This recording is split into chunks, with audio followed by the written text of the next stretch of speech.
Beras itu pasti dicuri. Suara Pak Rasim memecah keheningan balai desa yang sesak.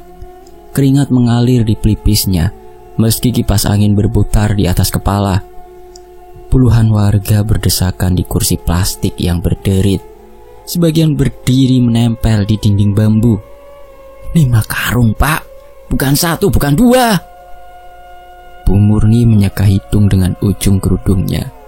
Nafasnya masih terengah setelah berlari dari rumah ke balai desa. Daster batiknya kusut, sandal jepit masih berlumpur.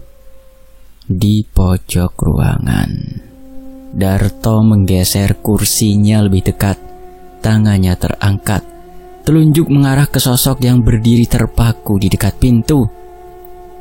Kalau bukan maling, ya siapa lagi yang ngangkut malam-malam? Aku lihat si Karto itu mondar-mandir dekat gudang malam kemarin. Semua kepala berputar serempak. Mata mereka menatap satu titik yang sama. Karto berdiri dengan punggung menempel pintu kayu. Baju kaosnya menguning di bagian kerah, bekas keringat bertahun-tahun. Sandal jepitnya putus di sebelah kanan, diikat dengan tali rafia. Jari-jarinya meremas topi caping tua, bahan pandan yang sudah coklat kehitaman. Aku cuma lewat, Darto. Suaranya hampir tenggelam dalam gumaman warga. Matanya memandang lantai semen yang retak-retak. Sumpah, demi anak istriku yang sudah mati, aku cuma lewat. Lewat tengah malam, dekat gudang. Pak Rasim bangkit dari kursi. Perutnya yang buncit mengguncang saat ia melangkah. Tangannya menunjuk dengan gerakan tajam. Wes suwe aku curiga karo kowe tok. Matamu iku selalu ngintip-ngintip. Kapan lagi kowe iso mangan enak kalau bukan dari beras bantuan? Gumaman setuju bergema dari berbagai sudut. Kepala-kepala mengangguk, mata menyipit curiga. Beberapa pemuda di belakang mulai berbisik dengan nada mengejek. Bu Ida bangkit dari kursi plastik merahnya. Tubuhnya mungil. Suara lembutnya hampir tertelan keributan. Ia mengangkat tangan, meminta perhatian. Pak Karto, kalau memang Bapak melihat atau tahu apa-apa, sebaiknya bilang sekarang, daripada difitnah terus.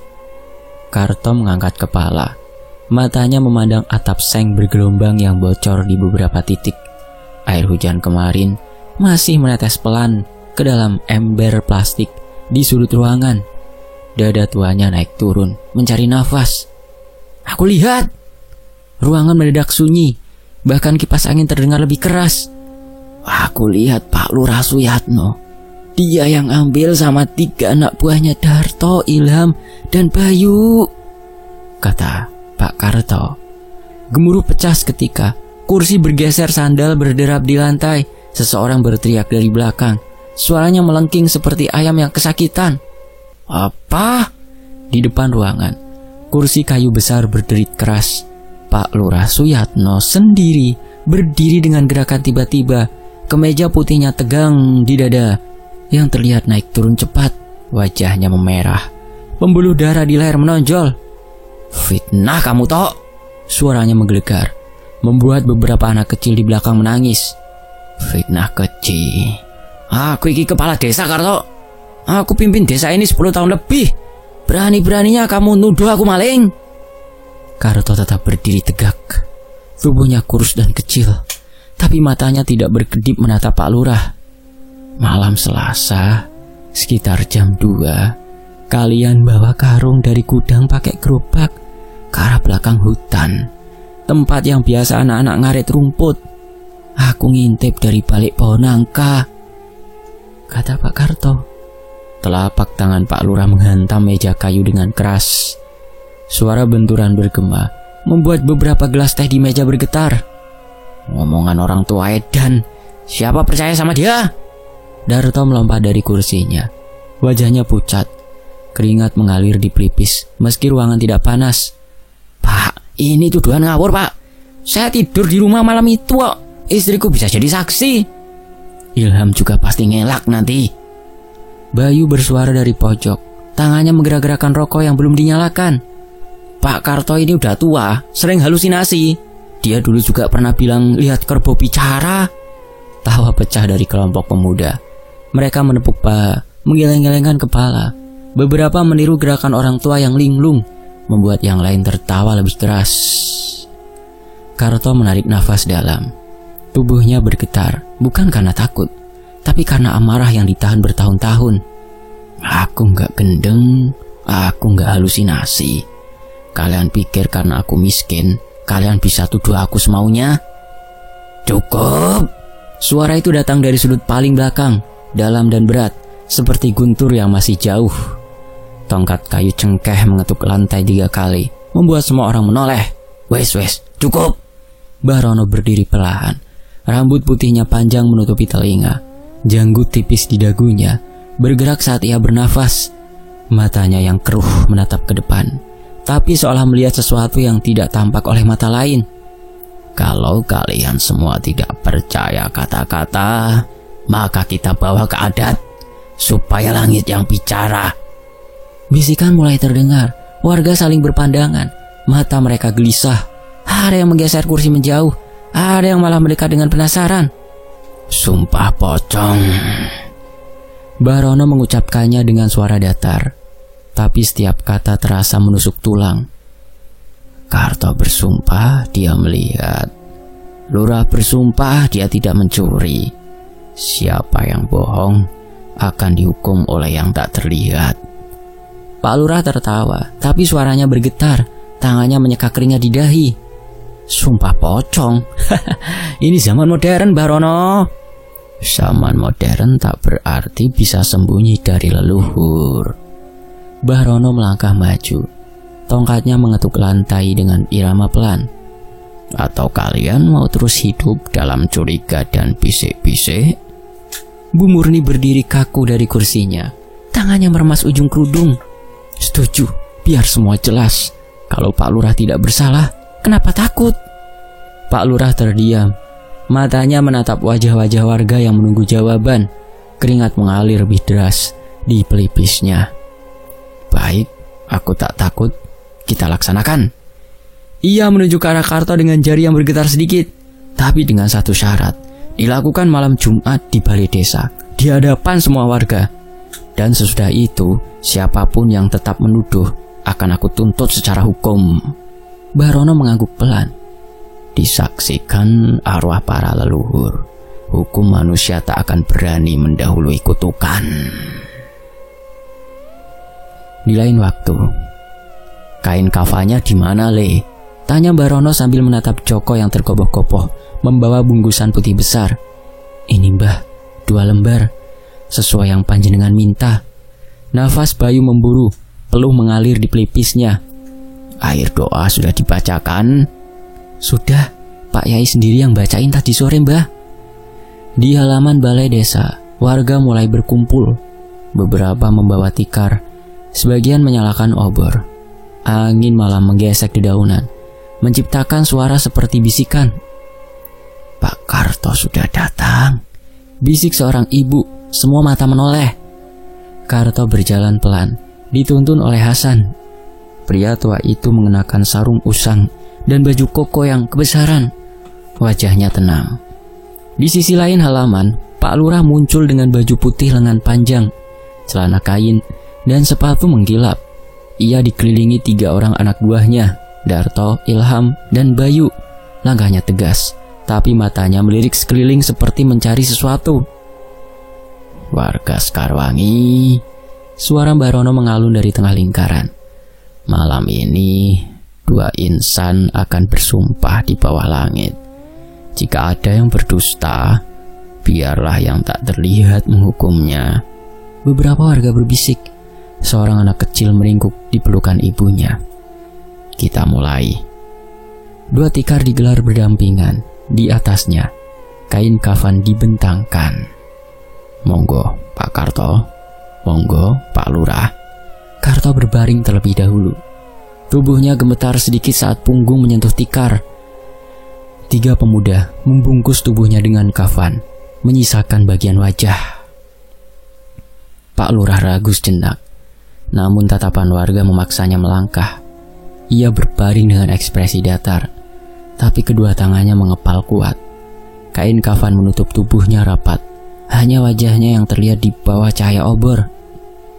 Mbah Rono mengambil kendi dan memercikkan air ke tanah di antara keduanya. Ia mengucapkan doa pelan. Beberapa warga ikut menunduk. "Pak Karto, bersumpahlah." "Aku Karto bin Samidi, bersumpah di hadapan warga dan langit, bahwa aku melihat dengan mataku sendiri kepala desa dan 3 pemuda membawa karung beras dari gudang. Jika aku berdusta, biarlah tubuhku ini hancur dimakan bumi." Suara angin bertiup lebih kencang. Obor di sudut halaman bergetar. "Pak Lurah, giliran panjenengan." Aku Suyatno bin Mardio, bersumpah demi jabatan dan kehormatan, aku tidak pernah mencuri beras dari gudang. Jika aku berdusta, biarlah arwah leluhur menarik nyawaku tanpa ampun." Saat kalimat terakhir diucapkan, satu obor padam. Api mengepul lalu hilang seperti disedot udara. Warga mulai bergumam pelan. Tanda apa itu?" bisik seseorang. "Angin lewat biasa," jawab yang lain, meski raut mukanya tak yakin. Karto dan Pak Lurah dibuka kembali dari kain kafan. Mbah Rono memberi isyarat mereka bisa duduk. Ritual selesai, kebenaran sudah dititipkan. Siapa berdusta, dia yang menanggung akibatnya. Karto bangkit perlahan, memijat lehernya. Pak Lurah berdiri lebih cepat, menepuk-nepuk bajunya seolah ingin membuang debu. "Sudah kan?" gumamnya pendek. "Sekarang mari kita pulang," lanjutnya. Warga masih terdiam, suasana tak seperti sebelumnya. Udara terasa lebih dingin. Malam itu suara jangkrik pun enggan berbunyi. Di rumahnya, Pak Lurah duduk di kursi rotan, menatap lampu dinding yang bergoyang perlahan. Istrinya menghidangkan teh tanpa bicara. "Beres semua, tinggal tunggu besok pagi. Semua pasti lupa," gumamnya sendiri. Tiba-tiba terdengar suara geretan kayu dari belakang rumah. "Siapa di luar?" serunya, namun tak ada jawaban. Ia berdiri melangkah ke dapur. Angin dingin menyelinap dari celah jendela. Bayangan apa itu? Pikirnya saat melihat sesuatu melintas cepat di kebun pisang, tapi tak ada siapapun. Di lain waktu, dong dong dong dong dong dong dong, suara kentongan berdentang keras, membelah keheningan kampung yang baru saja diterangi sinar matahari. Seorang pria tua tergopoh keluar dari rumahnya. Sarungnya setengah melorot, matanya masih sayu. "Pak Jono, ono apa kuwi?" tanyanya sambil mengucap mata. Pak Jono berdiri di dekat gardu. Nafasnya tampak berat. Tangannya masih menggenggam potongan bambu yang barusan ia gunakan untuk memukul kentongan. "Pak Karto, ditemokake wis mati nang omahe. Pak Karto sudah meninggal di rumahnya." Wajah lelaki itu seketika berubah pucat. "Innalillahi wa inna ilaihi raji'un," ucapnya pelan sambil menutup mulut dengan tangan. Ia menggeleng-gelengkan kepala. Ternyata bener ya, Pak Karto seng buang fitnah nang Pak Lurah. Beberapa rumah mulai membuka pintu, lampu-lampu rumah warga mulai mati satu persatu. Suara langkah kaki terdengar tergesa di jalan tanah yang masih basah karena hujan sore tadi. "Karto mati? Beneran Pak Jono?" tanya Bu Surti yang datang sambil menyelimuti tubuhnya dengan selendang. "Iya Bu, aku sendiri yang nemu pas mulai ronda. Jenazah tergeletak nang ruang tamu." "Astagfirullah," gumam Bu Surti lirih. Warga mulai berkumpul di gardu. Suara bisik-bisik menyebar seperti kabut. Anak-anak kecil yang ikut keluar digendong atau ditarik kembali ke dalam rumah oleh ibunya. "Jangan main di luar, masuk dulu Nduk," tegur seorang ibu pada anak perempuannya yang berdiri tanpa alas kaki. Dari kejauhan, terdengar suara motor mendekat. Beberapa pemuda datang, membawa senter dan payung. Salah satunya adalah Ketua RT. "Apa bener kabare Pak Jono?" tanya Pak RT, sambil memarkir motornya di pinggir jalan. "Bener Pak, aku lagi teko omahe Pak Karto. Yang menemukan mayatnya aku sendiri. Pas aku buka pintu, Pak Karto wis terbaring kaku, matane melotot, tangane megang mushaf Al-Qur'an. Loh, piye kuwi? Ada luka ndak? Ora, tapi ada tali putih di lehernya, kayak tali pocong, Pak. Suara gemuruh pelan terdengar dari kerumunan. Beberapa orang mulai menyebut nama Tuhan. Ada yang saling pandang dengan takut. "Mbuh, Pak, lah kok koyo ono sing aneh?" bisik salah satu warga. "Lawang pas sumpah pocong minggu wingi, Pak Karto paling keras nyalake Pak Lurah ya." Angin pagi bertiup pelan. Pohon bambu di ujung jalan bergoyang. Suara gesekan daunnya menambah dingin suasana.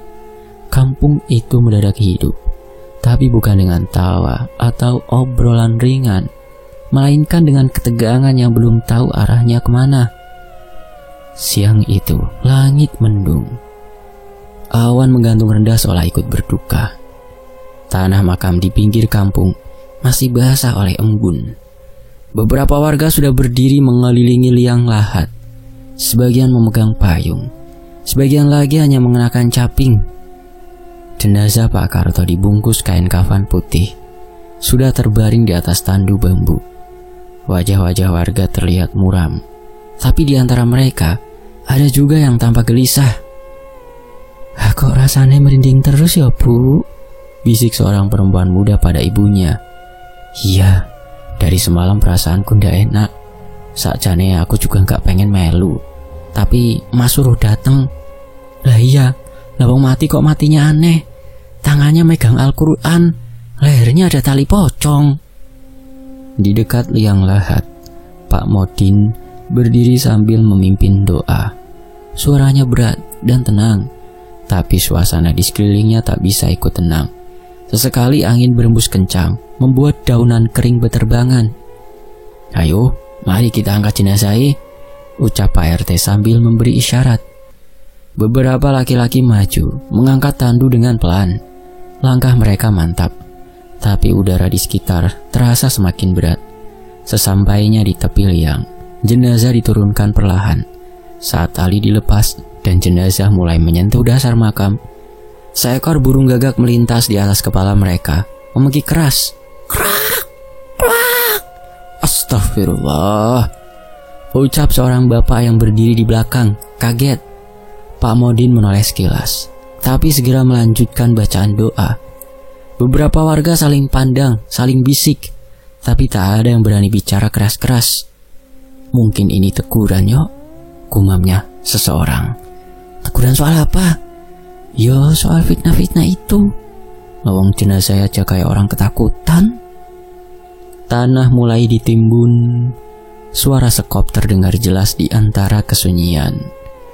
Setelah makam ditutup rapat, satu persatu warga menabur bunga. Tak ada yang lama-lama berdiri di sana. Warga cepat-cepat meninggalkan area pemakaman. Makam itu tampak basah. Tanahnya seperti beruap, dan meski hari sudah siang, hawa di sekitarnya terasa dingin menusuk. "Pak, itu siapa yang duduk di kursi ruang tamu?" bisik Bu Marni sambil menahan nafas. Pak Salim menoleh dengan cepat, dahinya berkerut. "Duh, siapa? Emangnya ada orang?" "Tadi aku lihat jelas, Pak, duduk bungkuk, pakai kain putih, tapi mukanya..." Suara Bu Marni tercekat. Pak Salim langsung berdiri dari tempat tidurnya. Lampu kamar masih menyala, tapi suasana rumah terasa sunyi dan dingin. Ia mengintip ke arah ruang tamu dari celah pintu. "Ora ono sopo-sopo. Paling kamu ngantuk, Bu." "Demi Allah, aku lihat sendiri, Pak. Kursi itu yang biasanya dipakai tamu. Tadi dia duduk di situ, kepalanya nunduk, tangannya ireng." Pak Salim diam. Ada rasa tak enak di dadanya. Apalagi sejak malam pemakaman Pak Karto. Kampung seperti berubah dingin, sunyi, dan aneh. Pagi itu, asap tipis dari ceret mendidih mengepul pelan di sudut warung kopi milik Pak Lek Raci. Aroma kopi hitam dan gorengan hangat memenuhi udara pagi. Di bangku panjang yang terbuat dari bambu, beberapa lelaki kampung duduk sambil menyeruput kopi dan membolak-balik koran lama. "Tadi malam rumahku diketuk jam 2 loh. Aku kira maling. Tak Tak intip ora ono wong, ujar Pak Darmo. Suaranya pelan tapi penuh tekanan. Lah aku malah dengar suara orang nangis pas jam 3. Suaranya mirip Pak Karto, sumpah, sahut Pak Diran sambil menggigit pisang goreng. Pak Lek Raji yang sedang menuang kopi hanya melirik, tak ikut bicara. Kowe kabeh ngrasake juga toh. Kirain aku ae sing mulai ngelantur. Pak Surya ikut menimpali. Ia meletakkan gelas kopinya di meja. Istriku malah semalam mimpi didatangi Pak Karto. Katanya dia minta tolong. Tolong piye? Katanya dia diseret ke tempat gelap, lalu diikat, mulutnya ditutup. Suasana warung mendadak hening. Tak ada yang berani menanggapi langsung.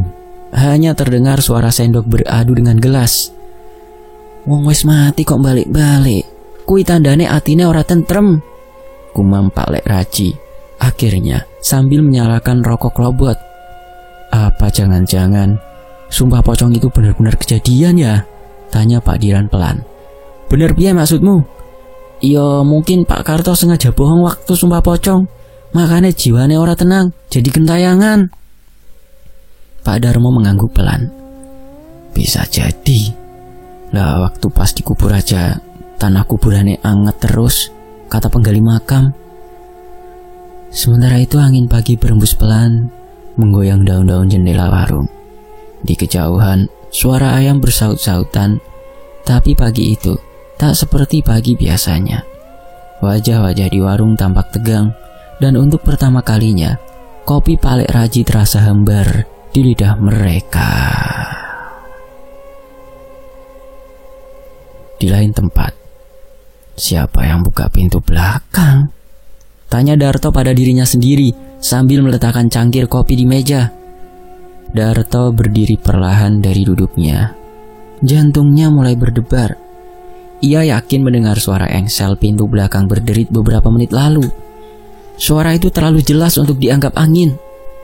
Tadi aku dengar, suaranya jelas banget, gumamnya sambil berjalan pelan ke arah dapur. Ruang dapur remang. Lampu gantung tua menggantung rendah. Cahayanya kekuningan. Pintu belakang memang terbuka sedikit. Angin malah masuk membawa bau tanah basah dan sesuatu yang lain, bau anyir. Krek. Lantai kayu di belakangnya mengeluarkan bunyi lirih. Darto menoleh cepat.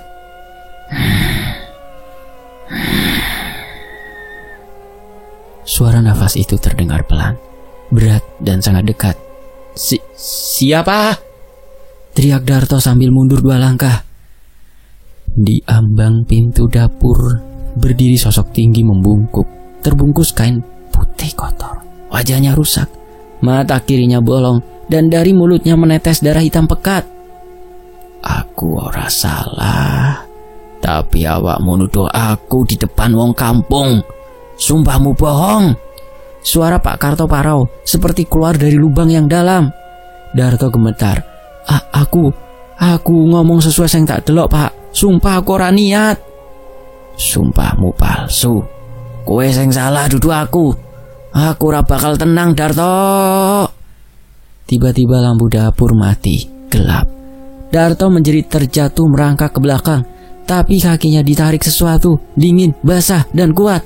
Ia mencoba melepaskan diri, tapi suara Pak Karto terus bergema di telinganya. Kowe kudu tanggung jawab, Darto. Awakmu bakal nyusul. Darto berteriak. Ia duduk di ranjang, wajahnya penuh dengan keringat, nafasnya memburu dengan cepat. Mas, sampean kenapa toh? Suara Desi bergetar. Tangannya mencengkram budak Darto. Ora apa-apa. Aku cuma mimpi buruk, gumam Darto lirih. Tatapannya kosong menembus dinding. Wajahnya pucat seperti kehilangan darah. Sampean yakin, Mas? Desi menunduk, mencoba mencari mata suaminya. Darto tidak langsung menjawab, hanya anggukan pelan yang ia berikan. Lalu tubuhnya kembali rebah di atas kasur. Matanya tetap terbuka, seolah enggan terpejam lagi. Keesokan paginya, Desi yang bersiap ke pasar tertegun saat melihat Darto masih duduk di teras. Wajah suaminya pucat, matanya kosong menatap pohon asem tua yang berdiri angker di depan rumah. Mas, Sampean sakit? Tanya Desi sambil duduk di sampingnya. Ora, cuma pusing sedikit, kayak kurang tidur, jawab Darto pelan. Suaranya nyaris seperti bisikan. Ya pantas pusing, akhir-akhir ini tidurmu cuma sejam, terus kebangun gara-gara mimpi buruk. Desi menatap wajah suaminya lekat-lekat. Mas, sebenarnya ada apa? Kok sering ngelamun, mimpi buruk, sampai ketakutan begitu? Darto menarik nafas panjang. Aku ya ndak ngerti dek, cuma akhir-akhir ini Pak Karto sering datang di mimpiku. Hah, Pak Karto? Ngapain dia? Bukannya dia meninggal gara-gara sumpah pocongnya sendiri ya? Belum sempat Darto menjawab, suara teriakan memanggil terdengar dari kejauhan. Desi! Darto! Desi menoleh, menyipitkan mata. Mas, itu Ratmi, istrinya Ilham kan? Iya dek. Darto ikut menatap, melihat sosok perempuan berlari tergesa sambil terisak. Lah kok kayaknya dia nangis? Tak lama, Ratmi sudah berdiri di depan mereka. Tanpa bicara, ia langsung memeluk Desi erat-erat. Isaknya pecah. Desi yang kebingungan melirik ke arah Darto. Kamu kenapa, Mi? Tanya Desi lembut sambil mengusap punggung Ratmi. Mas Ilham, Des. Mas Ilham meninggal dunia, ujar Ratmi dari sela tangisnya. Ilham? Orang mungkin. Mi, ojo guyon. Kabar kematian itu bukan bahan bercanda. Ratmi melepaskan pelukannya. Matanya sembab menatap mereka bergantian. Ia duduk di kursi bambu di teras, mengusap air matanya. Aku gak bohong, Mas Ilham meninggal semalam. Semalam? Desi tertegun, matanya membesar. Sekarang jenazahnya di mana, Mi? Tanya Darto, suaranya bergetar. Wajahnya makin pucat, dadanya naik turun menahan rasa takut yang tiba-tiba menyeruak. Di rumah, di dapur, jenazahnya masih di situ, jawab Ratmi lirih sambil menunduk. Ya Allah. Desi menutup mulut dengan kedua tangannya, lalu menatap Darto. Mas, ayo kita lihat Ilham. Tapi dek, Darto ragu. Mas, Ilham itu teman kecilmu. Masa iya kamu tega kalau jenazahnya ndak ada yang ngurus? Darto terdiam, lalu mengangguk pasrah. Mi, ayo kita ke rumahmu. Nanti biar kami bantu urus pemakamannya ya, ucap Desi sambil merangkul pundak Ratmi. Mereka pun bergegas meninggalkan rumah. Mas, itu jenazah Ilham. Suara Desi tercekat, matanya menatap ngeri ke arah tubuh yang terbujur di lantai dapur. Ratmi hanya mengangguk pelan. Air matanya terus mengalir. Tubuh Ilham tergeletak kaku, kaosnya berlumur darah. Di dekatnya, sebuah pisau belati tergeletak dengan bilah yang masih basah merah. Beberapa goresan dan sayatan terlihat di lengannya. Darto berdiri di ambang pintu dapur. Nafasnya terasa berat. Ya Allah, Ilham, bisiknya lirih. Aroma anyir darah bercampur bau amis besi menusuk hidung, membuat suasana terasa pengap. Desi melirik Ratmi. Mi, apa yang sebenarnya terjadi semalam? Ratmi mengusap pipinya yang basah. Aku gak nyangka bakal lihat semua itu, Des. Darto mendekat. Ceritakan, Mi, biar kita tahu. Ratmi menarik nafas panjang. Suaranya bergetar. Semalam aku lagi di kamar. Mas Ilham ada di dapur. Katanya mau minum air. Tiba-tiba aku dengar dia teriak. Teriakannya kayak orang ketakutan banget. Desi merapatkan kedua tangannya di dada. Teriak kenapa? Dia sakit? Atau ada maling? Ratmi menggeleng cepat. Awalnya aku kira maling. Aku mau lari ke dapur, tapi entah kenapa langkahku berhenti di ambang pintu kamar. Ada perasaan aneh kayak seluruh tubuhku berat. Aku cuma bisa ngintip dari celah tirai pintu. Darto menatap Ratmi dengan dahi berkerut. Terus kamu lihat apa, Mi? Ratmi menelan ludah. Matanya kosong menatap ke lantai. Aku lihat Pak Karto. Desi spontan menoleh ke Darto. Wajahnya berubah. Pak Karto? Iya. Suara Ratmi makin lirih. Dia berdiri tepat di depan Mas Ilham. Wajahnya pucat sekali, matanya kosong. Dia diam saja, tidak bergerak. Tapi tatapannya dingin, menusuk, kayak mau menyeret Mas Ilham pergi. Darto melangkah mundur setapak. Keringat dingin mulai membasahi pelipisnya. Kamu yakin itu Pak Karto? Bukan orang lain, Mi? Ratmi menggeleng mantap. Aku kenal betul wajah itu, Tok. Itu Pak Karto. Tapi dia sudah meninggal, kan? Suara di dapur terasa makin senyap. Hanya suara lalat yang berputar-putar di atas jenazah. Desi menelan rasa mual yang naik ke tenggorokan. Terus Ilham ngapain?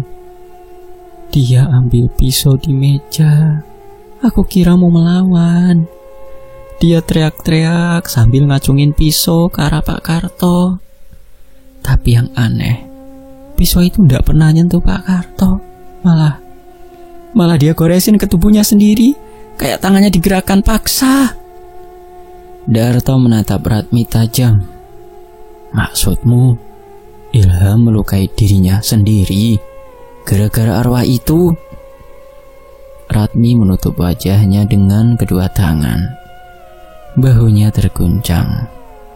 Aku nggak tahu, tapi aku lihat jelas dia tusuk dirinya sendiri.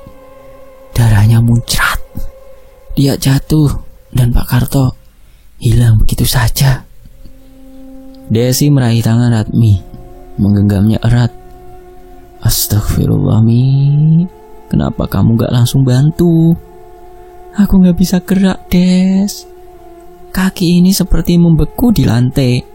Baru setelah Mas Ilham jatuh, aku bisa lari ke dapur, tapi sudah terlambat. Darto memalingkan wajahnya, menatap pohon asem tua di luar jendela. Dadanya terasa sesak. Pak Karto, kenapa lagi-lagi namamu muncul? Gumamnya lirih.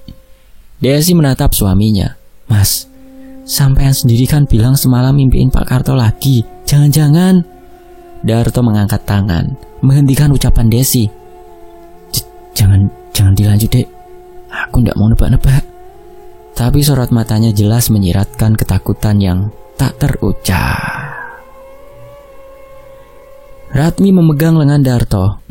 Darto, kalau ini ada hubungannya sama Pak Karto, sebenarnya apa yang dilakukan suamiku sampai arwahnya membunuh Mas Ilham? Desi memandang Darto, menunggu jawaban. Namun Darto hanya diam. Pandangannya kembali pada tubuh Ilham yang kini mulai ditutupi kain sarung oleh tetangga yang datang. Di lain tempat, Pak Lurah, aku yakin arwah Pak Darto tidak tenang. Suara Darto terdengar pelan, namun mantap. Matanya menatap lurus ke pria paruh baya di depannya. Malam itu Darto datang bersama Bayu. Rumah Pak Lurah sepi, hanya lampu ruang tamu yang menyala redup.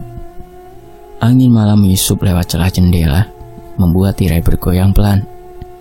Pak Lurah menyandarkan punggungnya di kursi rotan. Kok iki ngomong apa toh? Arwah ndak tenang, memangnya kamu pernah lihat hantu? Bayu menunduk, jemarinya saling menggenggam gelisah. Kami yakin Pak Lurah, kematian Ilham itu aneh. Ratmi lihat jelas arwah Pak Karto ada di dapur sebelum Ilham mati. Pak Lurah terkekeh pendek, suaranya sinis. Alah, itu cuma sugesti orang ketakutan. Arwah yang tidak bisa hidup lagi, orang mati mati. Darto menggeleng keras. Bukan cuma Ratmi, aku sendiri sudah berminggu-minggu diganggu mimpi. Wajahnya Pak Karto, tatapan kosongnya itu nyata Pak Lurah. Dia pasti mau menuntut balas karena kita. Shh, cukup, wes meneng. Potong Pak Lurah, suaranya tajam. Ojo asal ngomong, apalagi nyebut-nyebut soal itu. Bayu menatap Pak Lurah ragu. Tapi bukankah kita semua tahu Pak Lurah, kita yang membunuhnya? Suasana mendadak hening. Angin malam kembali meniup tirai, kali ini lebih kencang, membuat lambung gantung bergoyang perlahan. Pak Lurah memajukan tubuhnya, tatapannya dingin. Dengar baik-baik kalian berdua. Kalau kalian buka mulut soal kematian Pak Karto, Kalian bukan cuma dituduh pembunuh. Aku akan pastikan kalian masuk penjara atas tuduhan mencuri beras bantuan pemerintah. Darto tertegun. Pak Lurah, itu ancaman? Pak Lurah tersenyum tipis. Bukan ancaman tok, peringatan. Ingat siapa yang punya kuasa di desa ini. Bayu menelan ludah. Suaranya bergetar. Pak Lurah, ini bukan cuma soal hukum. Ini soal nyawa kita. Kalau arwah itu benar-benar ada, kita bisa jadi korban berikutnya. Alah, omong kosong, bentak Pak Lurah. Kalian itu cuma penakut.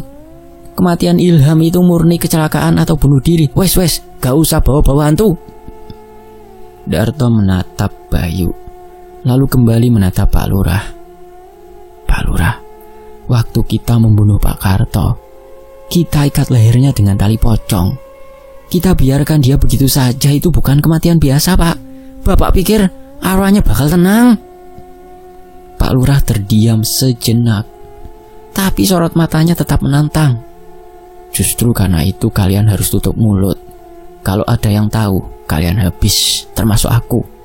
Rahasia ini mati bersama kita. Bayu menggenggam lututnya. Suaranya hampir berbisik. Kalau rahasia ini gak mati, Pak Lurah, kita yang bakal mati duluan. Suasana semakin mencekam. Dari luar terdengar suara ranting patah, seolah ada yang berjalan di halaman rumah. Semua menoleh ke arah jendela, tapi tak ada siapapun di luar. Pak Lurah mendengus. Itu cuma kucing. Kalian terlalu tegang. Darto memicit pelipisnya. Pak Lurah, aku cuma minta satu. Kalau kita mau selamat, kita harus cari cara, mungkin minta maaf, atau nyari orang pintar buat ngusir arwah itu. Pak Lurah menggeleng keras. Tidak ada yang perlu diusir. Yang perlu kita jaga cuma satu, mulut kita. Bayu menunduk, namun dalam hatinya ketakutan sudah merayap seperti racun. Kalau suatu malam Pak Lurah lihat sendiri Pak Karto berdiri di depan tempat tidur sampean, aku mau lihat apakah Pak Lurah masih bisa ngomong seperti itu. Pak Lurah tertawa pendek, tapi tawanya hambar. Kalau itu sampai terjadi, aku akan minta maaf padamu, yuk. Tapi percayalah, itu tidak akan pernah terjadi. Sementara itu di luar, suara daun pisang bergesekan kembali terdengar. Kali ini diikuti ketukan pelan di dinding kayu rumah. Darto dan Bayu saling pandang. Wajah mereka menegang. Pak Lurah, itu bukan kucing, ujar Pak Darto lirih. Pak Lurah memutar bola matanya, lalu berdiri. Sudahlah, pulang saja. Malam makin larut, kalian makin ngawur. Darto menahan langkahnya. Pak Lurah, ingat kata-kataku. Arwah Pak Karto gak akan berhenti sampai dia puas.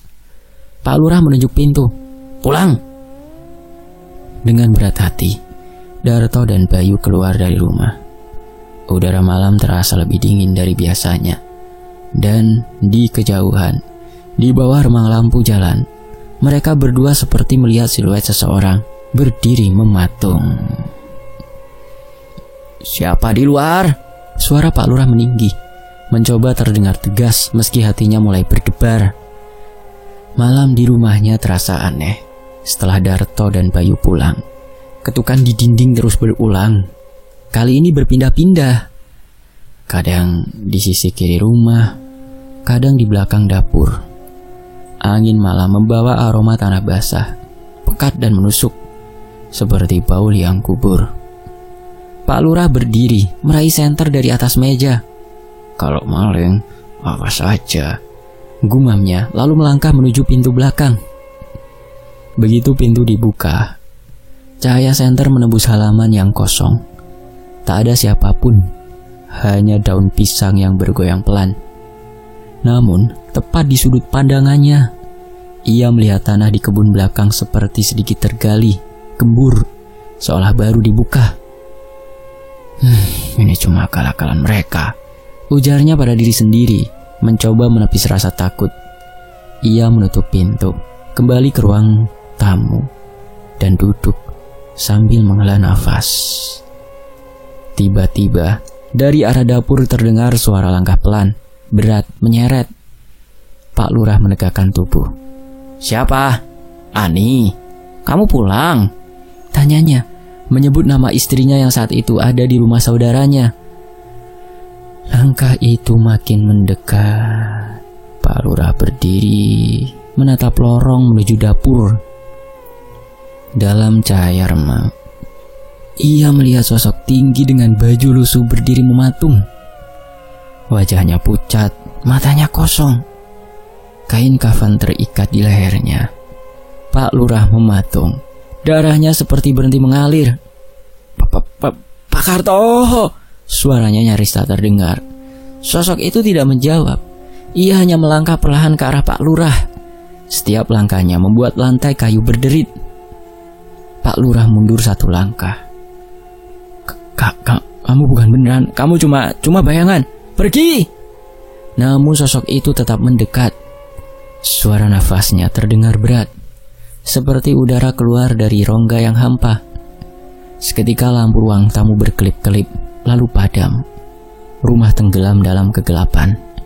Satu-satunya cahaya datang dari senter di meja, yang kini redup berkedip. Pak Lurah meraih senter itu dengan tangan gemetar. Namun ketika cahaya menyorot kembali lorong dapur, sosok Pak Karto sudah berdiri hanya sejengkal di depannya. Wajahnya nyaris tanpa kulit di satu sisi. Mata kirinya tergantung di luar dan bau busuk menyengat memenuhi udara. Pak Lurah berteriak, teruyung mundur. Jangan dekat-dekat!" Sosok itu mengangkat tangan, menunjuk tepat ke dada Pak Lurah. Pak Karto tersenyum dingin. Pak Lurah berlari menuju pintu depan. Namun, gagangnya terasa berat, seolah direkatkan dari dalam. Ia menarik sekuat tenaga, tapi pintu tidak bergeming. Pak Lurah menoleh. Matanya membesar melihat kain kafan yang melilit leher sosok itu bergerak sendiri, seperti ular yang hidup. Dalam sekejap, kain itu melesat ke arahnya, melilit lehernya erat. Pak Lurah mencakar kain itu, tubuhnya meronta. Udara terasa hilang dari paru-parunya. "Pak!" Suara Ani pecah saat ia melangkah masuk ke dapur keesokan harinya.